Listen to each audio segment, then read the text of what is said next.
Welcome, Big Orange Country, to episode 6 of the VolsCast, where touchdowns, threes, and homers are on the mic. Now, I'm sure y'all probably already seen the revised intro. Honestly, I think it looks better that way because, it looks more lively and vibrant than the first version of the intro. Now, I got an announcement to make. I am not only going to be on YouTube, but I'm also going to make my debut on Spotify. Yes, thank you. Thank you, everybody. Thank you. So this will be my first episode posted on Spotify. Now, if the people watching on Spotify right now want to go back and watch my previous videos, they can go to YouTube and search up the VolsCast and like and subscribe while you're there. On the road, no problem. I mean, nothing more than listening to my podcast on the road while you're driving or anything like that. Also, something else I wanted to mention. I know that I've been doing reaction videos to the games. We're going to do away with those. We're just going to be the previews. It's just going to be once a week on Fridays. So I feel like we're going to have more that way can have more to talk about. The videos can be longer. I can engage the audience and also, you viewers. Analytics on YouTube say that more people have been watching the previews than they have the reactions, and I didn't really like doing the reaction videos, honestly, just because I was trying to figure out what I wanted to do and how to set everything up, but I guess I set it up wrong, and so we're not going to be doing the reaction videos anymore from here on out.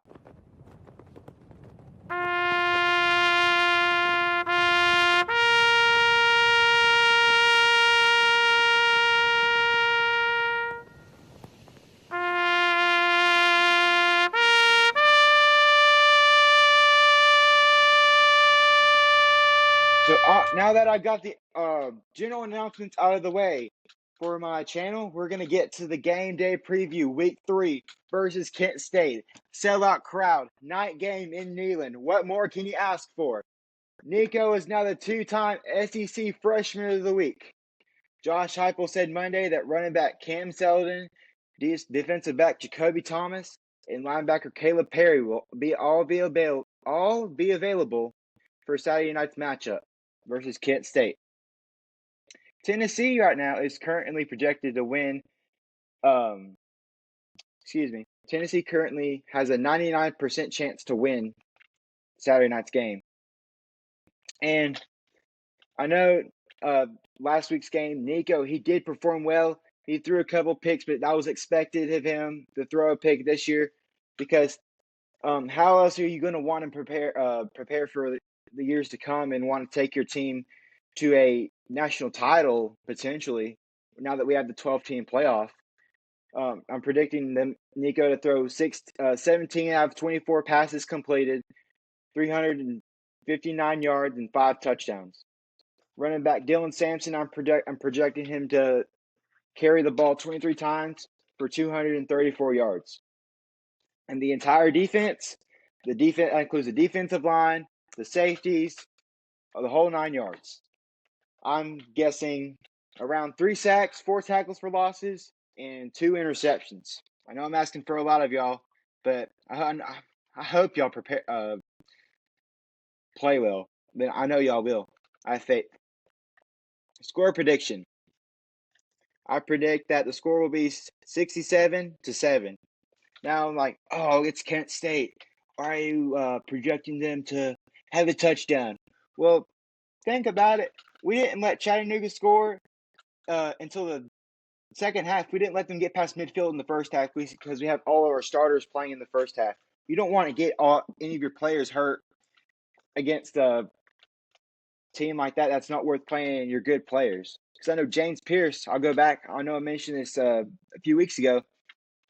James Pierce, he only played 10 plays against Chattanooga, which people were saying, oh, why not play James Pierce more plays or give him more playing time? Guys, he's a stud. If y'all have ever played college football 25, he's an absolute stud. Y'all should use him. I know I do, but y'all should use him. Kent State as a team right now, they are 0-2 after falling to Pittsburgh and St. Francis, Pennsylvania. The game will be televised on SEC Network at 6:45. Some other notable college football matchups for Week 3. Excuse me. Number 4, Alabama going into Camp Randall against Wisconsin. Jump around better be put on spam mode, Wisconsin. If you're watching, put jump around on spam mode. Bah, bah, bah, bah, bum, bum, ba-da, bum. All right, let me quit. But yeah, y'all know the hatred rivalry between Tennessee and Alabama. It's very deep. It's very complex. 24 Boston College goes into Columbia, Missouri.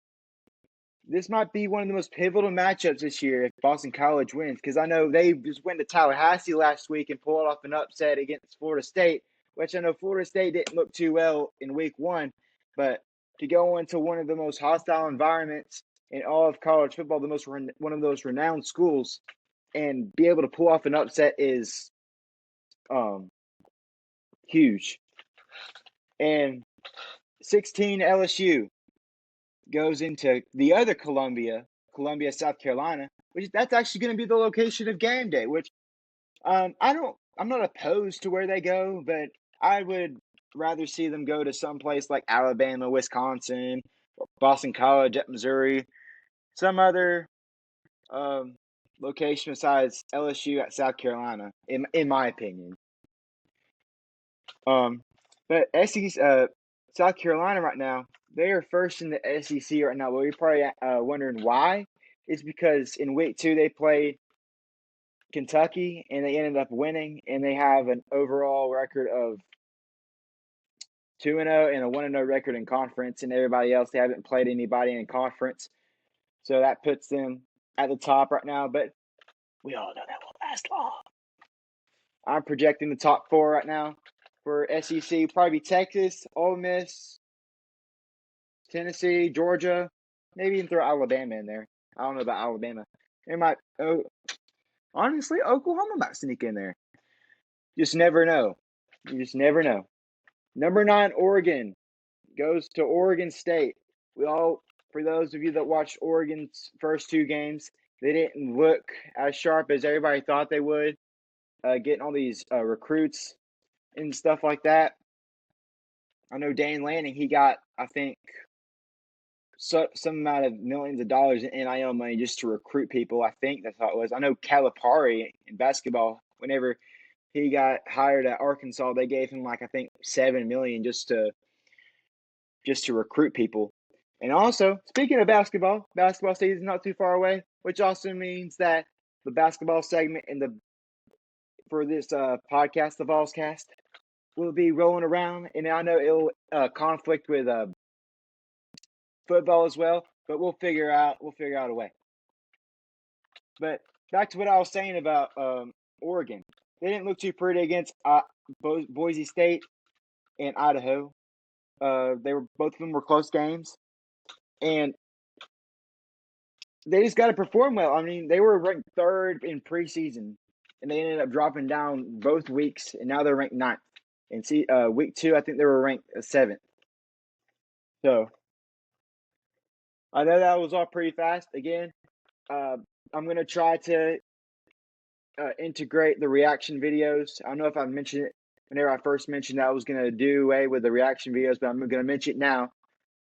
That I'm going to do away with the reaction videos, and I'm going to kind of integrate them together, and that way it can just be like one big, huge episode that's probably going to be like around maybe like 15 minutes or something, because I know these episodes are pretty short, but before you know it, within the next month or so, we're going to be getting everything on the ground. So I'm excited. I'm excited for the future of this and see where everything goes. So this is Gavin Robinson signing off for another episode of the VolsCast. Go Vols.